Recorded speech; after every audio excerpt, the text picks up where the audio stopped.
KFAN welcomes some great shows to Mystic Lake Amphitheater. John Mellencamp will be there July 14th. Chris Stapleton on July 29th and 30th. And Guns N' Roses will be there August 8th. Get the complete details on all our upcoming shows on the concert page at KFAN.com, keyword calendar.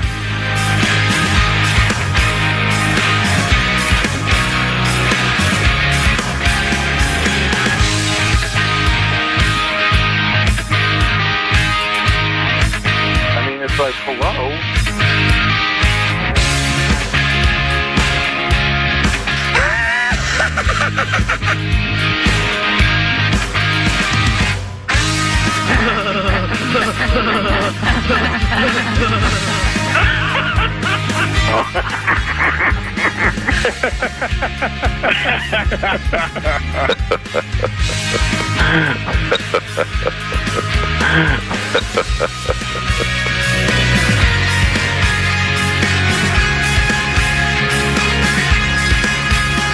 Talk about guys stealing from 1 to 3. You ought to pay that station to be on there.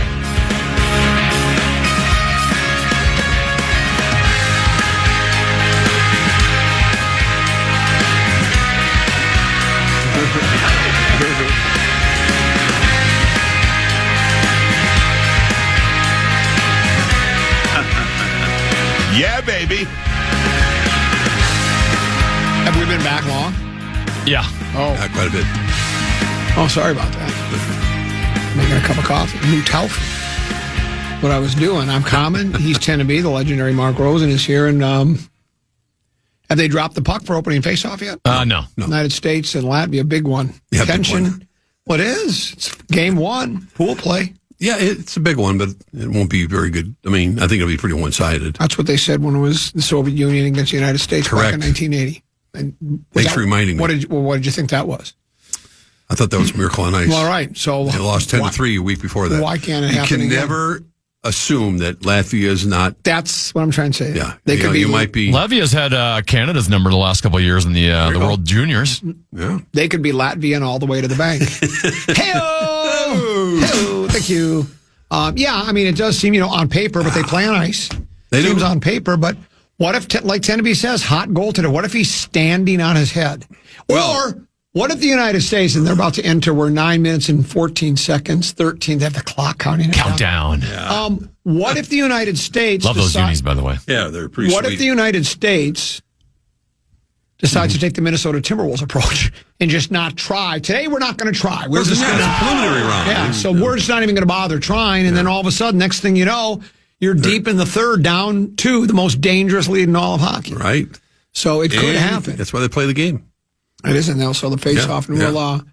I don't think we need a spoiler alert because... It's live. Well, what I'm saying is... Oh, yeah. For the people that don't want to hear it, they want to watch it tonight, I think it's... I don't think we need a spoiler alert because, as you just said, it's going to be a laugher. Well, I mean, Canada just won 5-0 their first game, which is not surprising. And, I would assume it would be pretty close to this one. But, again, it's... You never know. You never do know. No, you don't. That's the fun part about it. Goalie can stand on his head, as they say. Yeah. Matter of fact, I think I just said that. Yeah. I think you did. So, yeah. You just never know. So there you have that. Have you watched any other Olympics? I just did a long whole segment about watching Olympics. I watched the ice dancing last night, and I watched the speed skating. And I like the speed skating. You don't like the ice dancing? I do. No, I just didn't see it. That's last my. night. That's your, my one of your favorite. Yeah, because I like that it blends. I've said this before. It blends athleticism and artistry, both. It's one of the few. Yeah. It's one of the few sports that does. I guess you can say snowboarding does when they go do the flips because that's athleticism and artistry. But other than that, I don't know many others unless I'm just not thinking of. There's By the way, Team Peterson, Teneby, is that correct? They advanced. They won today. Nice. And so I don't know how much artistry there is in curling. You could say it is artistic, but certainly in ice dancing or figure skating, there is a. Matter of fact, I think the artistry is just as important as the athleticism, and when you combine the two, to me, it's breathtaking. I think it can be. Yeah, absolutely. No, I didn't. Well, I did not see it. It is. It's. I didn't see it. I saw some of the speed skating last night that I was watching, but which is still mind-boggling to me. keeping that edge and flying around that track. Back in 1980, when Eric Heiden won, that was outside. They didn't have an indoor skating rink. It was all outside in Lake Placid, and it had a bird's eye view from my media little seat in the high school, which was served as the media center. And I looked out the window, and here's Eric Heiden in the snow, basically snowflakes coming down, doing something that had never been done. When five gold medals it was, no matter what short sprint, long event, didn't matter. He won them all. And well, the kid last night, he's even better. Better? What do you mean? He's even a better speed. He's faster times. Well, he might be the greatest speed skater in history. Well, you said you watched, didn't you see him? He literally. Well, yeah, I don't know what his times were. I didn't compare his times with Eric Heiden. I don't know. Well, I'm not even going with the times. I'm just saying what they're saying. I mean, even Eric Heiden was quoted. They didn't just. Did you watch when they had Eric Heiden talking about him? I did see that. Yeah. They were basically saying this guy is he's the greatest speed skater in the history. He is dominating and has. I think if I saw the graphic correctly or what they said, he hasn't lost He's almost like J.J. McCarthy, who'd only lost one game in high school and college football. This kid never loses. He was skating last night against, and I don't remember which country the skater was representing, but they said he's basically the second best. He's the one guy that gave him a run. And if you saw it, he was ahead of him halfway through, maybe even three-quarters of the way. And then the kid, I think his name is Stoltz. I think you're right. He put on a burst of speed he passed him up the other guy was standing still. Yeah. And all of the Boitanos, the Heidens, and all these other great speed skaters are basically saying he's the GOAT. There's nobody better. Well, it's interesting when you look at advancement in training and equipment and everything. I'm always amazed when we watch the Summer Olympics, especially when we're watching the swimming events, and you think that someone, man, woman, sets a new world record in 100 butterfly, whatever it is. And I say to myself, how there's only so many records you can break. How fast can the human body go to establish a new world record? And they're breaking them all the time. How is that feasible? It's crazy to think about, tenths of a second. But I think again, it's the training. It's in particular, we're swimming more than maybe the skating part of it. It's all of it. It's athletes are just they're continuing to be better. It's much like have you heard about the quad god? Of course.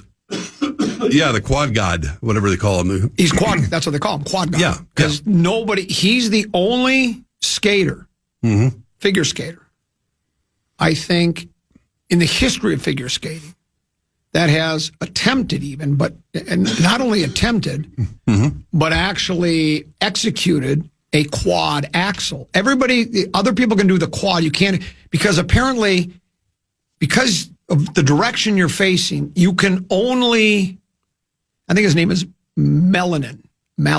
He's from the United States. Right. Both his mother and father were figure skaters, and they didn't push him into it, but he wanted to do it. He's been doing it he does 4.5 revolutions.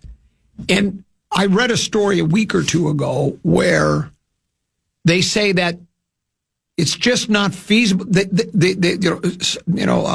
keep using the word scientific. I don't know if that's the right. The physics. The physics say it's impossible for the human body to do any more than 4.5. If you can do 4.5, that's it. Nobody will ever get to 5. But as you mentioned, when you see it in swimming, somebody goes a little bit faster. Somebody, it's a tenth or a hundredth of a second, but it still is faster. Unreal. And so it's the same thing with the quad god. This guy's good. I love that nickname. Now, he is so far ahead. And did you hear this? I did not. He's so far ahead right now as we're going in. I think the very last one will be the long form, long program. Yeah, long program. That he might try the quad axel. He has not done one in the Olympics yet. But he's so far ahead that now would be the time to do it, because even if he didn't do it, he's still so far ahead he probably can't lose. So I think that's what everybody's looking for. He did a backflip the other day, and there was a time they didn't allow backflips because it was too dangerous.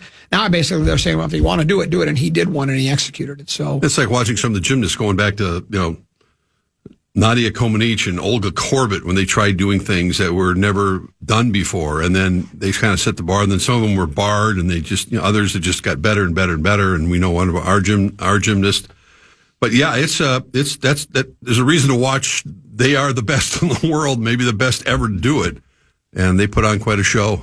It's fun to watch.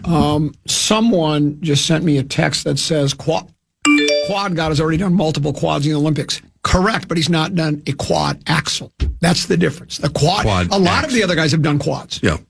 Some of the other skaters have done quads. It's the quad axel. That's the one that is the next level, that he's the only one that's ever done it. So. Crazy. I'm a figure skating expert, trust me. You are, yeah. Well, I enjoy it. This is why you watch. It's a one time where you pay attention to this sport, really.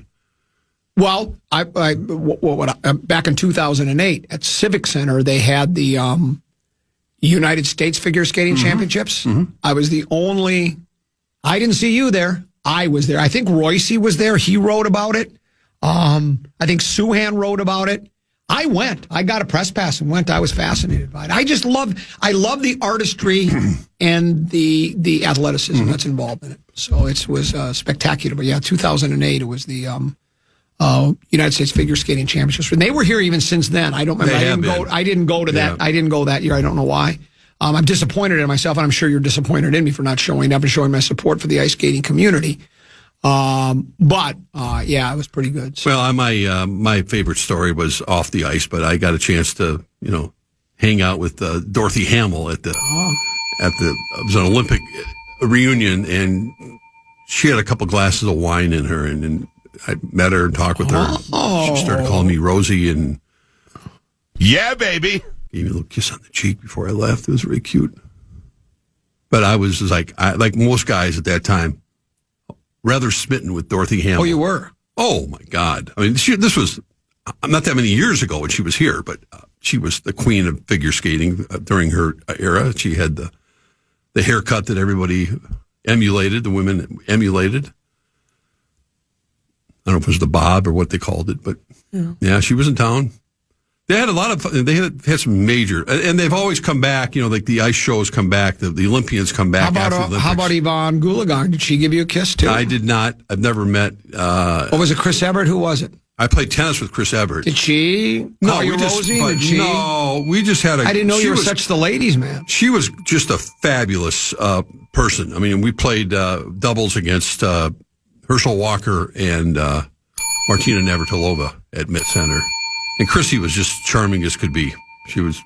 But she didn't give you a kiss on the cheek and call you Rosie? We hugged it out at the end. Because we won, I think. So.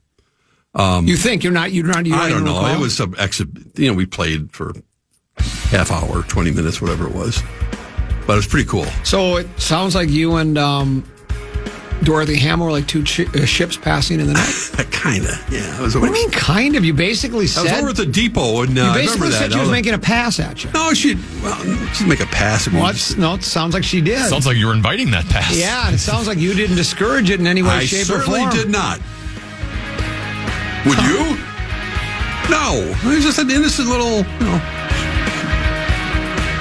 Just very charming. She was married at one time to Dean Martin's son. I'm aware of that. So she was more smitten with you than Dino. Yes. Well. Wow. Do you have any other stories? Of course I do. People? What are some of the... Well, let's, on the side of the break, do you have some other dalliances that you'd like to share with us? Probably not. Okay. Well, we'll take a break. We'll come back. Timmy, you got a keyword for us? The fan wants to give you a shot to win bonus bucks for their national cash contest. Enter the keyword gold at KFAN.com now for a shot at winning. That keyword is gold. Enter now at KFAN.com.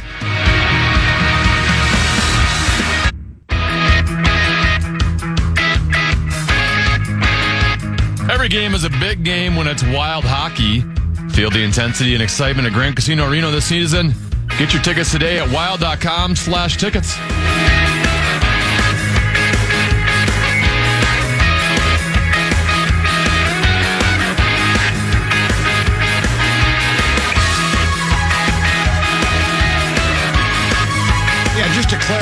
guy the text messenger that tried to correct me when it came to Ilya Malinin. Here's what the story from Associated Press reads. Ilya Malinin keeps teasing fans at the Milan Cortina Olympics by submitting program plans that have the American figure skating star attempting the quad axel, a 4.5 revolution jump, so difficult nobody but him has ever landed it in competition. Yet through 2 programs in the gold medal winning event, in his individual short program Tuesday, the quad god has yet to attempt the hardest quadruple jump of all, opting instead for the safer triple axel everyone else is doing. Malin, with a smirk, said, my lazy part of me, just forgetting to change the planned elements. Because apparently they can, what it says is they can change their program as they're skating depending upon what they've done to protect scores and such like that. But he has not, somebody said he's already tried. No, he hasn't. He's not tried the quad axle, which is. Well, you just said something which is kind of interesting. You have to. You submit your program? Yeah, you submit a program. But it doesn't matter. I mean, obviously the judges are looking at it. If you change mid-course, mid-routine, you're not going to get penalized for not attempting it. Here's what it says. Planned program content is just that, a plan. Skaters often deviate from it depending upon how they feel. It may be they had a hard time with an element in practice and change it. Or they might make a mistake in the midst of the routine, say messing up the first jump on a combination pass, and they are forced to change their program on the fly. What makes the quad axel so difficult is that the axel is the only one of figure skating 6 primary jumps that starts facing forward, giving it an extra half revolution. In fact, the jump is so difficult, even elite skaters struggle with the triple version of it. Scotty Hamilton said, I never thought I'd see anybody do a quadruple axel, not in my lifetime. And no, Scott Hamilton saying it didn't. Well, it carries a lot of weight. All those Hayden and all those guys are saying, or the Hayden's on the speed skating, but on the figure skating, they're going, this guy, there's no comparison. Yeah, same with the speed skating guy. They're saying he's been. Last night that burst of speed he put on, it looked like he was about to be beat, but he was able to rise to the occasion. Fun stuff. Yeah. So. If this is honestly, again, I know they got to do it. They got to go through the motions. Has Latvia touched the puck yet? I don't think they've actually possessed the puck once yet. The United States has had the puck the entire. It's just a game of keep away for them. They're just toying with this Latvia squad. They're up 1-0 with 14 minutes to go first period. Yeah, Brady Tkachuk from Matt Tkachuk on the first goal. Great little saucer pass on the zone entry by Matt Tkachuk to Brady. I think Hellenbuck could the goalie could leave the ice in the U.S. I think he could, I think you're absolutely right. I think that's absolutely. We'll see what happens as it goes on, but I know what's going to happen. This is going to be. It's going to be a rout. Do they do running time at the Olympics if they get up like 10-0 or something? Well, they should. I've seen scores like when they play like Japan. I think 13-0, 15-0. It gets ridiculous. Yeah. Well, the Russians did that years ago. They'd win lopsided scores like that. I was going to say there was a day the USA was like the Latvia of this matchup, so it's kind of nice. They sure were. Were they really? Well, yeah, back in 1980, back in the 70s, we weren't a hockey powerhouse. Well, I thought we were the state of hockey, and that means the United States would be really good too. They didn't have NHL players playing. These are. Oh, that's right. They didn't allow them to. No, they're just amateurs. Yeah. There was something. I guess that's what makes. Quinn just scored. Did he really? I think that's what makes. Minnesota. I think that's what makes the Miracle on Ice so big, because it wasn't the NHL players. Because like even in the NBA now they let the NBA players play in the Olympics. I mean, it's like again, if everybody else is using pros, okay, I get it then, and but it's almost like. Has the United States, you have to remind, because I've never watched a Olympic basketball game ever. Mm-hmm. You tell me, has the United States, since pros became eligible to play, have they ever been challenged? Have they lost a game? I got to think they've never even lost a game. Or have they has there been maybe one European team or two that might have your... Well, there are, that have a handful, like if you, like France. Well, you could say France with Gobert and a couple of other guys. So have the United States actually lost games or... You'd have to look that up. I'm not sure. I think they have, but I'm not 100% when talking about the dream teams. I mean, Spain's always had, you look at the players from Spain that play in the NBA, France. There's been a couple other countries that have, that put together a really good team. Certainly more competitive overall than what we're seeing and probably we'll see in the hockey. Because Sweden will put up they have a very good roster. Obviously, even some of the Minnesota Wild players. Latvia's challenging the goal. Are they by challenging for offsides? I'm assuming it was kind of a little bit of an awkward entry. Oh, that's offsides. Brock Nelson. Yeah, that's close. It is offsides. Yeah, that's offsides. Yeah. I don't know if that is offside. I think that's very close. Well, I would need another look. He was completely on the other side of the blue line. Well, his left skate was still on the blue line. It's his left skate. It's not his body. Right. No. And I think it's as close as it can be. And that angle gives us no look. I'll give Latvia a break. That's offside. But I know Tenneby's a homer. No, I'm not saying I'm not giving a statement either way. I'm just saying it's not obvious. I think I need more of a look. It's not his right skate; it's his left skate. All I know is it's offsides. It's a good challenge. If anyone knows offsides, it's you. Did you see in the ice dancing last night? Did you hear about the controversy in there? I did not. I'm sorry. I don't even think you're watching the Olympics. Ice dancing last night. Well, the last group to go was France. United States is in first place. United States is in first place. Brilliant. I actually thought Canada. It went in this order to finish. Canada third to the last, then the United States, then France. And I thought Canada was even better than the United States. See, I can look at something. I don't have to. As patriotic as I am, red, white, and blue, the whole thing. God bless USA. I can watch and say, well, I think that country. And I thought the Canada team did a little bit better. And of course, I have an untrained eye. I don't understand everything about the skating. But then the United States was brilliant. And then the French team went up there, and then they go to announce that, and there's, you can tell that the French couple, I think they're probably happy with what they did, but it's announced they win. And the United States team is the guy devastated. Well, they can't believe it. They look like what do you mean? And the Canadian team, the French team even looked a little sheepish. Yeah. And it finds out it was like a razor thin margin, and the French judge judged the France team like in one part of the judging 8 points better than any other judge to judge them. So because the French judge voted for the French team, they win the gold medal.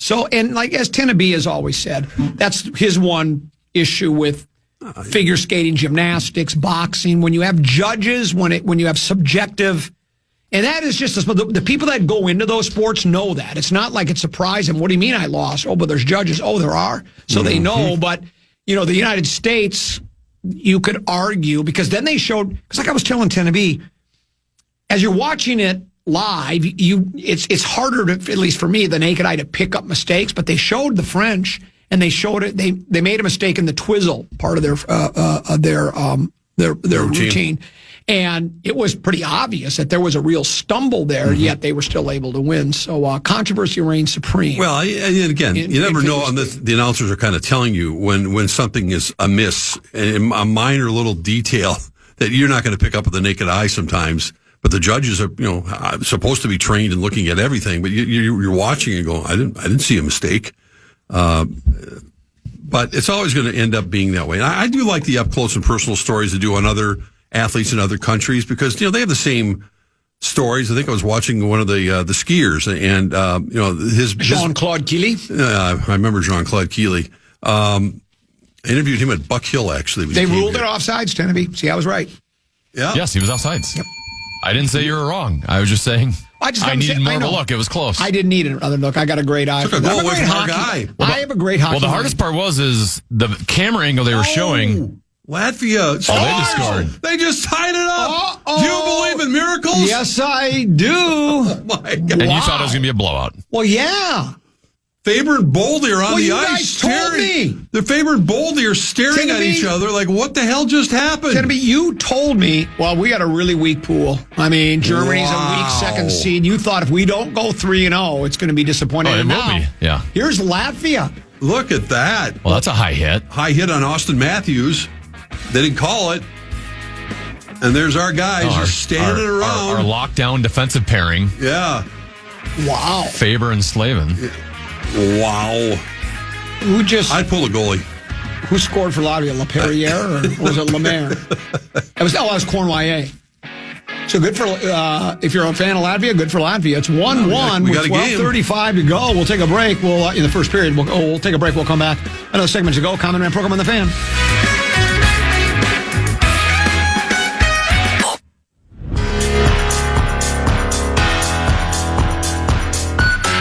Dave Chappelle returns to Minnesota February 16th with very special guest Clips Don't miss out on this one-of-a-kind set at Grand Casino Arena.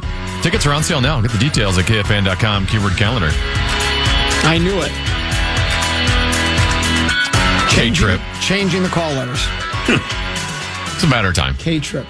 Power Trip Mornings. It's going to happen. Well, I just did. You heard it. Yeah. Just announced. Play it again, Tennessee. Here Play it it is. again. Here it is. This is the Common Man Dan Cole on K-Trip, the fortunate home of the Power Trip Morning Show. I always love that This one. is that big meeting with Abbott's office was about. So, the final piece of the puzzle is in place. What's that? Started with Josh Bell, Oh, yeah. followed up by Victor Caratini, Yep. reliever Taylor Rogers, and then it was announced yesterday Liam Hendricks back in the fold. All the pieces are. We're coming.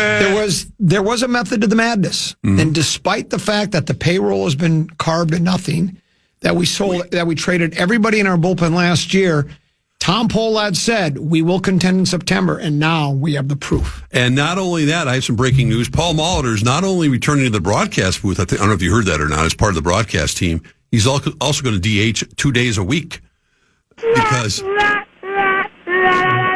he can still hit at the age of better than probably most of the starting lineup. We'll and they've send got that to rewrite and have him punch it up. Maybe, but Taylor Rogers came back. They're putting the whole gang back together again. They were really good 12 years ago. Yeah.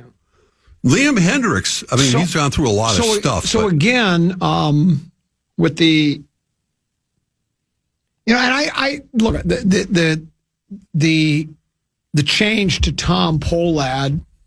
Where it leads, I don't know. I think most people that have followed the Twins feel like was at least it was a breath of fresh air, even if we don't know how fresh that air really is, right? I mean, we don't know how much of a difference he'll make, but I think most of us kind of thought Joe might be in a little bit over his head, but we'll see. And then we heard the news conference when Tom basically said it was hard. They basically told Joe, you're not going to run the team anymore. Joe wanted to, but they said no. It caused dissension between Tom and Joe. And now, they're not upping the payroll. Now, I suppose between now and when the season starts, they could add a few players. But the payroll's so low now anyways, adding might look like, hey, they're adding some players, but they're still going to be so far below what they've been in the past. But I don't know what those moves could be because they don't. I don't think a real impact player is in the cards. And you know what? Maybe it shouldn't be because even if you brought in one, so-called star player, does that make enough difference? I don't know. No, and I think a lot of the meetings, the higher ups, the Pohlad family have a lot more to do with what's going to be happening with the TV contract and the likely almost 100%. I'm saying nothing's 100%.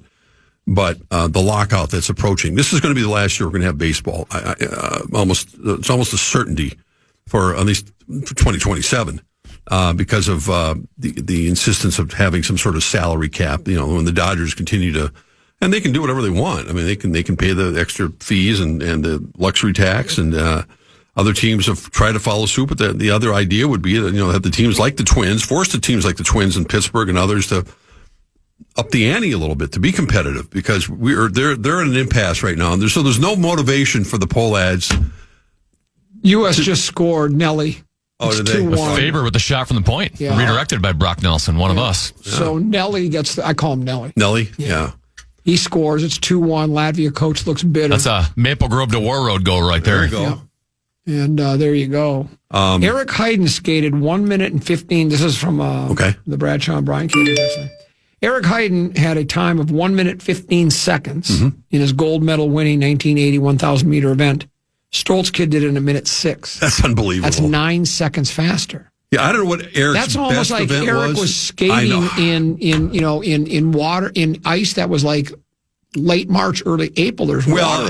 There's a big difference between the ice sheet that Eric Hayden skated on outside and the indoor when you get perfect conditions. I'm not suggesting it's that this kid doesn't have more talent, but Hayden at that time was unparalleled in terms of what he was able to do. And again, it was a unique situation. You're skating on an outdoor rink that doesn't have the full capacity that these skaters have advantage of, the equipment and everything else. But that's astonishing to hear. And I don't know. I think Eric's shorter races were probably his strongest suit, but Latvia challenged again. Yeah, this one's for goaltender interference. So there was two American players out in front of the goalie, and Nelson, one of them. See, I think he's getting pushed in there. That's JT Miller. Yep. I guess that's goaltender interference. No, I should wave it off. I don't think you can call that. Well, of course you. Yeah, you missed that other one. That would have been a Latvia guy. He was pushed in originally, and then he didn't really get out. No, but he didn't really make any contact. That's goaltender interference. All right, that's the interference on the goaltender. He didn't get out of. Look at him. He bumped into him. Yeah. Oh. He even knew it. Also, with that deflection, he would have had zero shot, regardless of whether JT Miller was in his face or not. They're gonna wave it off. Unbelievable deflection by Brock Nelson. Yeah. Too bad it doesn't count. They're looking at it. Well, they need to. Is it? They're not sending it to Secaucus, New Jersey. No. The referees are determining it right now. They're looking at it, the replay. So they're. I mean, JT was initially pushed by the defenseman. Yep. Into the crease. And then he wouldn't get out, and he kind of bumped into him a little bit. It looked like he got a little bit bump into him. Let's see. And they're looking at it. They're looking at it for an awful long time. Look at the ref pointed. I think he pointed. I think they're going to disallow. What do they have against us? I mean, international rules might be different than NHL rules, but that should not be. Let me ask you something. Who is the head of the Olympic Committee? Don't they have one guy that runs the whole thing? Yeah. Can you Google him and find out who he is? I do not know his name. Well, can you Google it real quick? Because I think it used to be Avery Brundage back in the day. I think it's Avery Brundage. He's passed about 30 years ago. I think Avery Brundage had it out for us. Yeah. Avery Brundage he's made this decision from the grave. It's currently Kirsty Coventry. Oh, yes. Here we go. What country is Kirsty from? Here we go. About to find out. I'm trying to read his list. It looks like it says no goalie interference. It looks like he said no. No goal! That's ridiculous. No, it's tend to be. That's ridiculous. I know you're a red, white, and blue guy. No, it has nothing. I don't make calls based off of my loyalty to my country. The two first calls you made were against you and they're wrong. I never made a call on the first one. I did immediately. Yeah, and I said I needed more of a look. Yeah. I didn't need more of a look. No. You know what I have? This one's a joke. I have an eagle eye. You do. I just see it one time and I know. No, it's right skate he interfered with the goal. Right skate was in the crease. If it would have been if the skate would have been on the other foot, you would have said, I can't believe they don't call that interference. Kirsty is from Zimbabwe. Does Zimbabwe have a rooting interest with the United States or Latvia? Do we know? I don't think so. Do they have a trade agreement of some sort? I don't think he's making. What if they have a trade agreement of some sort? Like possible. Where Zimbabwe? What's the main? God. What is the main export from Zimbabwe? You guys talk about the game. I wouldn't know. I don't think it's diamonds. I don't know. Exports from. I don't know if I can spell Zimbabwe. Mineral, gold. Yeah. By the way, we need to hire this Latvia video coordinator. Zimbabwe's key exports are dominated by minerals: gold, nickel, platinum, diamonds, chrome. Oh, they'll get gold, all right. They want a gold medal is what they want to do. And agricultural products, especially tobacco. Alongside iron and steel, cement, and horticultural goods like macadamia nuts and blueberries. Love macadamia nuts and blueberries. So maybe they have a trade agreement with Latvia. You're reading deep into it now. There's no explanation. I mean, don't you think many of these mysteries? Did we put a tariff on Zimbabwe? Is this like a response? It could be. It's possible. So most conspiracies run deep. You got to find out where the refs are from. They're the ones making the call. Well, we think they're making the call. Well, I don't think they got beeped in their headset. Well, how do you know? Well, I don't. Let's see what Latvia imports. Imports from Latvia. Let's see what they import. Wood products, sawn wood, fuel food, wheat, agricultural products, electronics, telecommunication equipment, and pharmaceutical products. So it doesn't sound like they have much of, they have no trade. So there goes that conspiracy. No. Well, Boldy saved a goal against us. Yeah, they sure did. He got hit. Oh, look at he threw a stick at him. The United States guy threw his stick. Yeah. That should be a penalty. He threw his stick right at the guy. It almost took the guy's head off. This is a win-win for Latvia so far. 6 minutes to go in the first period, it's tied, and 2 goals disallowed for the U.S. I don't even know what to say. I know it.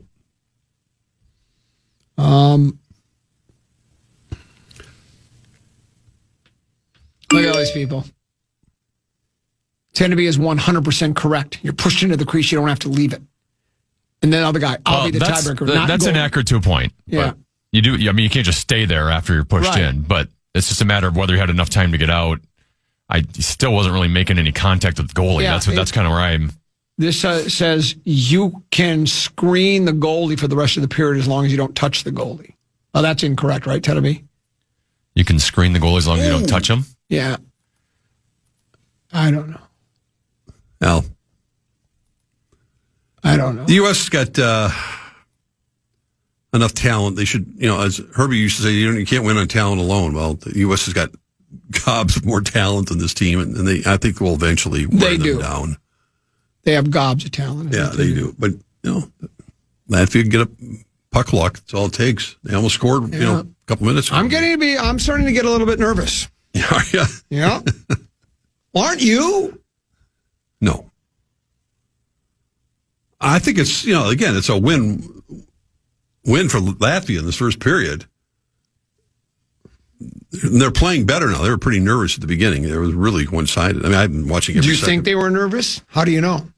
I think they were a little in awe of the U.S. at the beginning. Or but you don't know what the pep talk was by the coach. He might have said they put on the breezers one leg at a time, and they came out totally confident. They might not have been nervous. If we play them 10 times, they might win 9. Yeah. I mean, I don't know if they came out nervous. I mean, it's possible. I guess you'd have to ask them afterwards. But there's nothing that I saw that would make me believe, the reason they were... Look at that goaltender. He don't look nervous to me. No. That was a brilliant save. Latvia, I believe, has 6 NHLers on their team, but one of them is the goalie, Elvis Merlinkin. So who does he play for? Columbus. So they do have an NHL goalie, which would be important in this situation. Wow. Yeah, he's getting he's getting tested. Let's just say. The late penalty on Latvia right now. Do we call it being shell-shocked? Because he's being shell-shocked. Well, if our goal goes in, it's going to get overturned anyway. So yeah, well, power play time. Don't cheat. Of course, Lieber and Versic would say if you're not cheating, you ain't trying. Right. So correct. There you go.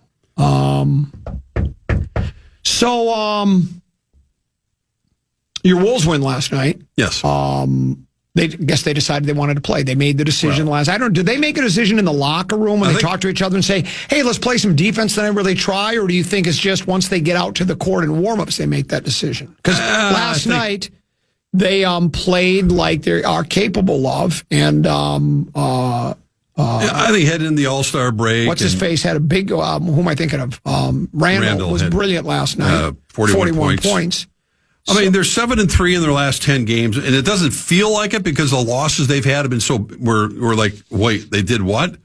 So they're right in the mix when they're heading in the All-Star break. They're in the fifth spot right now, and they're half game behind fourth place Houston. They're game and a half behind third place Denver. So those are the two teams that you're kind of competing with. And the Lakers are right behind them. The Lakers seem to be reeling a little bit, but going to the break, I mean, I think they feel a lot better about this team with the trade they made, and it's not like as you talked about. They got to put the pedal down and play with a lot more consistency these last 20-some games. Well, they got 34-22, so they're going to be right there. They're going to be in either third, fourth, fifth, probably place, and then go on from there. But staying healthy and just peaking at the right time. Playoff time is a whole different thing, and we've seen it, and this is what this team lives for. And I watched a little bit of San Antonio last night, and man, that team is scary. Wemby is otherworld. He really is. Would you trade Ant? Here we go. Well, would you? Because you said before, not in a million years. I probably would change my mind. Yeah, he's pretty good now. He's a game changer.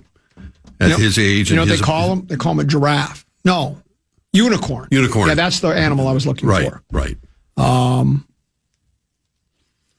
Yeah, and OKC's kind of just going through without SGA right now. They're 5-5 in their last 10. I mean, they look, they're not going to set any records now because they've lost 13 games and they start out 22-1. And, they still have a 3.5 game lead over San Antonio, and I don't think they're panicking. They got a very, very, very good team. And obviously SGA will be back and get ready for the postseason down the road here. But here we are, and it's almost, Olympics are going to be over. And they got the All-Star break this weekend, then we start up again the end of next week, and go down the home stretch.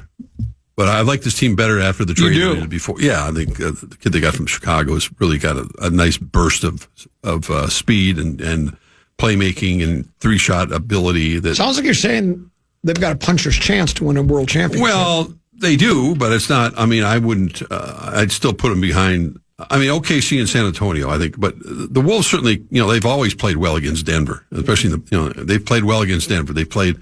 And Houston's right there. That can change, though. Well, of course it can. Yeah. But I'm just saying that I think that those series will be very competitive. And there was a time the Vikings always played well against Detroit in football. Like 20 years. And then what happened? Detroit won 5 or 6 in a row. Now the Vikings beat them last year twice, I think. But my there was a time, there were decades they were better that's what I'm Detroit, saying. So it doesn't, just because they have been doesn't mean that's going to continue. No, but I'm talking about the recent, right, okay. last few years. I'm not talking about ancient history. When Bill Musselman was coaching the team. Right. Or Jimmy Rogers. Remember him? What's that his name? Jimmy Rogers? Oh, my God. They've had some characters. Or Kurt Rambis. God, they've had some interesting coaches here. What was his name? Blair? Yeah, Blair. Bill Blair. Wasn't it Bill Blair? Was he head coach of the Wolves for a while? Yeah. I forgot about that. Man. And Adelman for a while. Adelman? Yeah. His kid's coaching Denver now, so. Khan? No, he was the GM. Yeah. Former sports writer became a GM. That's right. So, we've had some doozy GMs, that is for sure. Is the power play over, or are they still in the power play? And power play's over. Okay. Well, they fended that off. Goal. There's a goal. That didn't go in? Did that post? Did that hit the post? Now, see, I think they need to review that. I think that went in and out. It came out weird, so that's why I think it looked... We're getting jobbed. Yeah, we can't get a break. Can we still review it now, or is it too late to review? No, you can review it. Yeah, they can review it. They can go back at any point, but... But the fact that nobody on USA raised their arms, including the shooter, it's probably the right call. Man, through the first period, 1-1, it'd be... Tenna, you're getting ripped. I think it's really, really fun seeing Tenna turn into such a giant rube once USA Hockey starts playing. He was giddy when the game started, and is so intense after 2 overturned goals. He's not just a try-hard playing hockey, he's a try-hard fan, too. If another U.S. goal is overturned, I hope he doesn't have a throw pillow nearby. That's a reference to Common. Right. Okay, Larry Mondello guy. He thinks he's so funny. He's hilarious. Yeah, because I did the throw pillow when the Lions when they lost to the Bears, and I got him. I threw the pillow on my wife went, "What's wrong with you?" And that was the moment it clicked. Really? Where I said, I'll never care that much ever again. Was it off the post? Well, it went off the post. The reason it came off so weird is because his shot got deflected on the way. Oh. So it started, it kind of knuckled. So then when it hit the post, it knuckled out weird. Okay. And then it could have hit his back and gone back in because it bounced a couple of times, took those weird puck luck bounces, and then went between his legs because he was down on the ice on his pads. Wrap around! No, I thought he was going to wrap around. He should have taken it to the net. Wow, what a save. Is this, you say plays for Columbus? Yeah. Is the trade deadline gone? Can we trade for this guy? I mean, this guy's spectacular. No, it's not. Well, the funny thing is Slovakia has a goalie that is the Minnesota Wild's minor league goalie. Oh. Right. And he had a brilliant first game and a victory over Finland. So people are all ready to give up on Volstead because we got this guy in the pipeline. Right. Is this Columbus guy, he's standing on his head. He's been making a lot of big saves. He's let 3 get by him, but... Yeah. Well, 2 of them were overturned. Just weren't goals. Face off to the right of the goaltender. Shoot. Brady. Shoot. There, they scored. That one hit the crossbar. Look at that. What a This is a shooting gallery right now. This is basically puck luck. Latvia. The only reason Latvia is in this game is because of puck luck and the cheating referees. Otherwise, we'd be up 5-0, right? It'd be running time. I think the first challenge they got correct. The second one, I don't think they did. Oh, look at... Oh! Laffy almost scored. Laffy almost scored. You guys almost tipped it in. Well, Hellebuck's just freezing down there. These two teams don't like each other much. I can tell right now just by watching it. Wow. That'll be it. 3.2 to go. Now there's going to be a face-off, right? They still have 3 seconds. There's 3.2, and the face-off is going to come. That would be devastating. Just off post. Off the post. Look at that little backhander right off the post. It was a crossbar post. Either way, it doesn't matter. It was off iron. And there was another one that went off. That's what we saw earlier. Yeah. There's Jack Eichel. He's one of us, isn't he? No. He's not. He went to Boston. That's right. Rosen school. Right. My Rosen favorite watched school. him play because he's got the along Boston with Alex coach. Tuck, yeah. And there you go. He's the one that we were clamoring for the Wild to trade for, and Fallness said, well, he wouldn't even make our... He'd be in the press box. Right. Think about it. Delightful. So, period number 1 in the books. United States, Latvia tied at 1. We'll see you on Tuesday. No, I won't be back Tuesday. That's right. You're traveling. Yeah. I got a wedding. You've got to be kidding me. What's wrong? That's how nice it is to be you. What are you talking about? What is nice? You travel here and there, jet setting all over. You got a wedding on a Tuesday? Yeah. No, the wedding's a weekend. I'm not coming But they're back. going to make it. They're going to make it. I'm not going all the way there. Late return. Come back Well, it's after not the like wedding. you're walking. Go all the way there. You're not walking there. No, I know that. That's why would I want First to class, rush back by the here? way. We'll see you at Wednesday then. Correct. Teneby, thanks for having me. Hey, great job. You as well. We enjoyed our visit. We'll be back again tomorrow at... who's playing Program Password? Greg Swedberg and Muss. Ooh. Good night. Hey, that'll be fun. Good night, Mrs. Oh, boy. Back tomorrow at 12 noon. Big Ticket JG there next year on the Fan. Listen back to any of Common Man's programs by podcasting on the iHeartRadio app or KFAN.com.